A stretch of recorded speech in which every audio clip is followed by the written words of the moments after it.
Assalamualaikum warahmatullahi wabarakatuh. Halo semuanya, ketemu lagi dengan saya Desi.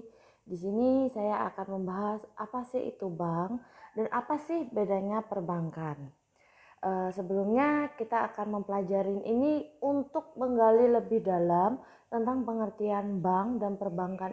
Pengertian bank adalah suatu lembaga keuangan yang memiliki kewenangan untuk menghimpun dana dari masyarakat dan menyalurkannya kembali kepada masyarakat dalam bentuk pinjaman, modal kerja untuk meningkatkan taraf hidup masyarakat umum. Jadi, tugas sebuah bank itu adalah menghimpun dananya dulu dari masyarakat dan menyalurkannya kembali ke masyarakat. Sedangkan bedanya dengan perbankan itu adalah segala sesuatu yang berhubungan tentang bank seperti produknya dan lain-lainnya. Itu namanya baru perbankan. Istilah bank itu berasal dari bahasa Italia yang artinya yaitu banco, yang artinya bangku.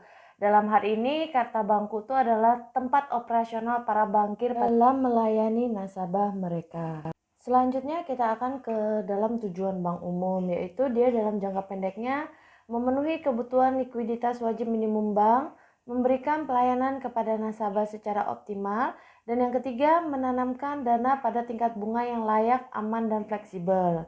Sedangkan jangka panjang, pasti semua tujuan untuk sebuah perusahaan itu adalah memperoleh laba dan memaksimumkan nilai perusahaan. Jadi, itu adalah tujuan bank yang memang harus dicapai oleh sebuah bank. Selanjutnya, seperti yang kalian lihat bahwa produk di bank itu ada beberapa macam, yaitu yang pertama ada bisa tabungan, yang kedua deposito yang artinya adalah kita menyimpan uang menurut jangka waktu, yang ketiga di bank itu kita bisa melakukan jasa pembayaran, jasa pengiriman uang ataupun jasa peminjaman uang, dan yang kelima juga ada namanya kartu kredit. Saat ini produk-produk bank telah berkembang menjadi kayak misalnya e-money atau electronic money dan produk-produk yang lebih kepada teknologi, karena dengan masa pandemi ini banyak sekali masyarakat yang lebih menggunakan teknologi atau bisa gunakan gadget yang dia bisa gunakan sehari-hari. Fungsi bank secara umum itu ada dua. Yang pertama yaitu menghimpun dana dari masyarakat atau yang biasa dikenal dengan funding. Bank menghimpun dana dari masyarakat melalui tabungan, deposito berjangka, giro ataupun bentuk simpanan lainnya. Dengan penghimpunan dana ini, bank menjamin keamanan uang masyarakat tersebut sekaligus memberikan bunga untuk dana yang disimpan di bank tersebut. Yang kedua adalah menyalurkan dana kepada masyarakat atau dalam bentuk kredit. Setelah menghimpun dana dari masyarakat, bank akan menyalurkan dana ini kepada pihak-pihak yang membutuhkan melalui sistem kredit atau pinjaman. Kredit yang ditawarkan bank akan mengenakan bunga kepada peminjam. Produk kredit ini pun dapat memiliki beberapa jenis kredit seperti kredit tanpa agunan, kredit pemilikan rumah atau KPR, kredit mobil, ataupun jenis pinjaman lainnya. Selain fungsi utama dari bank tadi, ada juga fungsi sampingan bank. Yang pertama yaitu mendukung kelancaran mekanisme pembayaran. Di sini selain menyalurkan dana sebagai intermediasi, bank juga berfungsi sebagai pendukung kelancaran mekanisme transaksi di masyarakat. Jasa yang ditawarkan untuk menunjang fungsi ini termasuk transfer antar rekening dalam negeri, penyediaan fasilitas pembayaran secara kredit seperti kartu kredit, jasa pembayaran tagihan, sistem pembayaran elektronik, sarana penyaluran gaji karyawan, ataupun penghasilan lainnya. Yang kedua, mendukung kelancaran transaksi internasional. Bank juga dibutuhkan untuk memperlancar transaksi internasional. Kesulitan bertransaksi karena perbedaan geografis, jarak, budaya, dan sistem moneter antar dua pihak yang berbeda negara akan selalu hadir.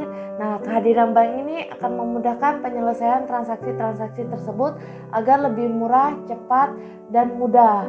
Bank memastikan kelancaran melalui jasa penukaran mata uang asing ataupun transfer dana dari luar negeri untuk transaksi internasional. Yang ketiga adalah penciptaan uang. Di sini uang yang diciptakan bukan uang rupiah, melainkan uang giral yang berarti alat pembayaran mekanisme pemindah bukuan atau clearing. Proses penciptaan uang diregulasi oleh bank sentral untuk pengaturan jumlah uang yang beredar karena dapat mempengaruhi ekonomi. Yang keempat, adanya sarana investasi.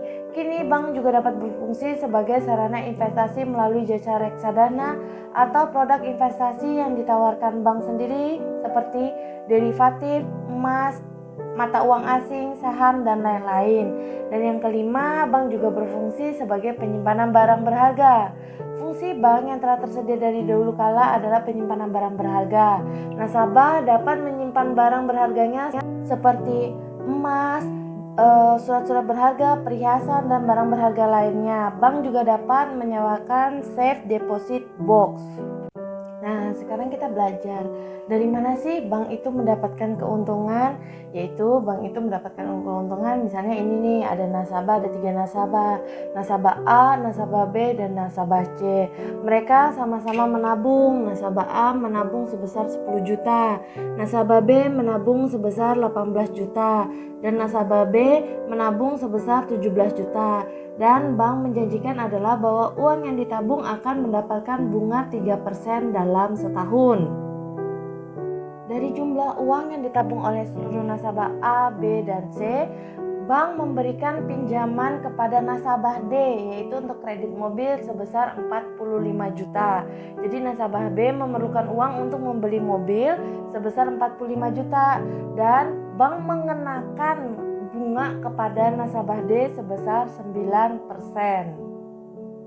Di akhir tahun, nasabah D harus membayar bunga sebesar Rp4.050.000, sedangkan bank akan membayar bunga tabungan kepada nasabah A sebesar Rp300.000, kepada nasabah B sebesar Rp540.000, dan kepada nasabah C sebesar Rp510.000. Jadi, bank mendapatkan keuntungan sebesar Rp2.700.000 dari pengelolaan dana kepada yang dari masyarakat dan memberikan pinjaman kepada masyarakat. Yang terakhir, kita akan masuk ke dalam jenis-jenis bank. Jenis-jenis bank itu dibagi jadi 4, yaitu status, tugas, kepemilikan, dan prinsip. Untuk kita lihat untuk jenis bank dari segi tugas, yaitu ada 3, yaitu bank umum. Bank umum itu adalah melaksanakan kegiatan perbankan secara konvensional atau berdasarkan prinsip syariah yang dalam kegiatannya memberikan jasa dalam lalu lintas pembayaran. Yang kalau bank sentral yaitu bank yang dimiliki negara yang bertanggung jawab untuk mengatur dan menjaga stabilitas harga atau nilai mata uang negara. Jadi bank sentral bertugas untuk menjaga inflasi agar terkendali untuk mengoptimalkan perekonomian dengan mengontrol keseimbangan jumlah uang dan barang. Dan kalau bank perkreditan rakyat yaitu bank yang melaksanakan kegiatan perbankan secara konvensional ataupun berdasarkan prinsip syariah, tetapi kegiatannya tidak memberikan jasa dalam lalu lintas pembayaran. Tugas BPR hanya terbatas pada penghimpunan dana dalam bentuk tabungan atau deposito dan penyaluran dana dalam bentuk kredit investasi, kredit modal kerja, atau kredit perdagangan. Jenis bank dari segi kepemilikan itu ada bank pemerintah, merupakan bank yang sahamnya dimiliki oleh sebagian atau sepenuhnya oleh pemerintah. Contohnya Bank Mandiri, Bank Negara Indonesia, Bank Rakyat Indonesia, dan Bank Tabungan Negara. Ada juga bank swasta yang merupakan bank yang sahamnya dimiliki oleh pihak swasta. Contohnya Bank Sentral Asia, Bank Danamon, Bank Mega, Bank Bukopin, dan lain-lain. Kemudian ada bank asing yang merupakan cabang dari luar negeri yang sahamnya dimiliki oleh asing. Seperti HSBC, Bank of China, Bank of America, Citibank, dan Standard Chartered Bank. Terus ada juga Bank Pembangunan Daerah yang merupakan bank yang sebagian atau seluruh sahamnya dimiliki oleh pemerintah daerah provinsi. Contohnya Bank Sumatera Utara, Bank Kaltim-Tara, Bank Jatim, Bank DKI, dan bank lain-lainnya.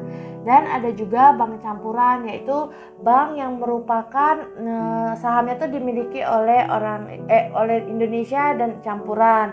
Jadi banknya tuh terletak di kedudukannya ada di Indonesia dan di luar negeri, seperti contohnya Bank ANZ, Bank Commonwealth, dan Bank DBS. Dan dari segi status, bank itu ada dua. Yang pertama adalah bank devisa, yaitu bank yang dapat melayani masyarakat untuk bertransaksi di luar negeri atau berhubungan dengan mata uang asing seperti transfer ke luar negeri dan lain-lain. Yang kedua ada bank non devisa, yaitu bank yang memiliki hak untuk melaksanakan transaksi seperti bank devisa saja. Jadi kalau non devisa tuh dia tidak memiliki hak untuk bertransaksi luar negeri, jadi dia hanya terbatas di dalam negeri saja. Dan yang terakhir adalah jenis bank dari segi prinsip, yaitu ada bank konvensional dan bank syariah.